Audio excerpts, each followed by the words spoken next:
स्वागत है हमारा YouTube चैनल सर्वधर्म भावना में। आइए हम रामचरितमानस अयोध्या कांड का पाठ करें। सबसे पहले हम लोग सभी भगवान को प्रणाम करते हुए रामायण का पाठ करेंगे। सबसे पहले गणेश जी। श्री गणेशाय नमः। नमः शिवा। ओम हनुमन्ते नमः। श्री गुरु चरण सरोज निर्मल मुकुर सुधार वरनो रघुवर विमल जसो जो दायक फलचार बुद्धिहीन तन जानिके सुमिरो पवन कुमार बल बुद्धि विद्या देहु मोहि हरो क्लेश विकार सियावर राम जय जय राम।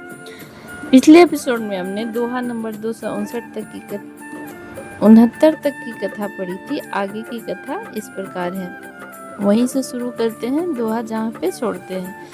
तो जय राम सिया राम जय जय सिया राम। प्रभु प्रसन्न मन सकुच तजी जे जहि आय सुदेव सो सिर धरि धरि करहु सबो मिटहि अनट अवरे सियावर राम जय जय राम। प्रसन्न मन से संकोच त्याग कर जिसे जो आज्ञा देंगे उसे सब लोग सिर चढ़ा चढ़ा कर पालन करेंगे और सब उपद्रव और उलझने मिट जाएंगी। राम सिया राम जय जय राम। भरत बचन सुचि सुनी सुर हर्षे साधु सराहि सुमन सुर वर्षे असमंजस बस अवध निवासी प्रमुदित मन तापस बनवासी। चुप ही रहे रघुनाथ संकोची प्रभु गति देखी सभा सब सोची। जनक दूत तेहि अवसर आए मुनि वशिष्ठ सुनि वेग बुलाए। करी प्रणाम तिन राम निहारे बेसु देख भय निपट दुखारे। दूतन मुनिवर बुझी बाता कहु विदेह भूप कुशलाता। सुनी सकुचाई नाई महिमा था बोल चरबर जोरे हाथा। बूझब राउर सादर साई कुशल हेतु सो भयो गोसाई। राम सिया राम जय जय राम। अर्थात भरत जी के पवित्र वचन सुनकर देवता हर्षित हुए और साधु साधु कहकर सराहना करते हुए देवताओं ने फूल बरसाए। अयोध्या निवासी असमंजस के बस हो गए कि देखे अब श्री राम जी क्या कहते हैं। तपस्वी तथा वनवासी लोग श्री राम जी के वन में रहने की आशा से मन में परम आनंदित हुए, किंतु संकोचित श्री रघुनाथ जी चुप ही रह गए। प्रभु की यह स्थिति देख सारी सभा सोच में पड़ गई। उस समय जनक जी के दूत आए और यह सुनकर मुनि वशिष्ठ जी ने उन्हें तुरंत बुलवा लिया। उन्हें प्रणाम करके श्री रामचंद्र जी को देखा। उन्होंने प्रणाम करके उनको देखा। उनका मुनियों सा वेश देखकर वे बहुत ही दुखी हुए। मुनि श्रेष्ठ वशिष्ठ जी ने दूतों से बात पूछी कि राजा जनक का कुशल समाचार कहो। यह मुनि का कुशल प्रश्न सुनकर सकुचा कर पृथ्वी पर मस्तक नमाकर वे श्रेष्ठ दूत हाथ जोड़कर बोले, हे स्वामी, आपका आदर के साथ पूछना यही है गोसाई कुशल का कारण हो गया। सिया राम जय जय राम। सिया राम जय जय सिया राम। नाहित कौशल नाथ के साथ कुशल गई नाथ मिथिला अवध विशेष ते जगु सब भय अनाथ सियावर राम जय जय राम।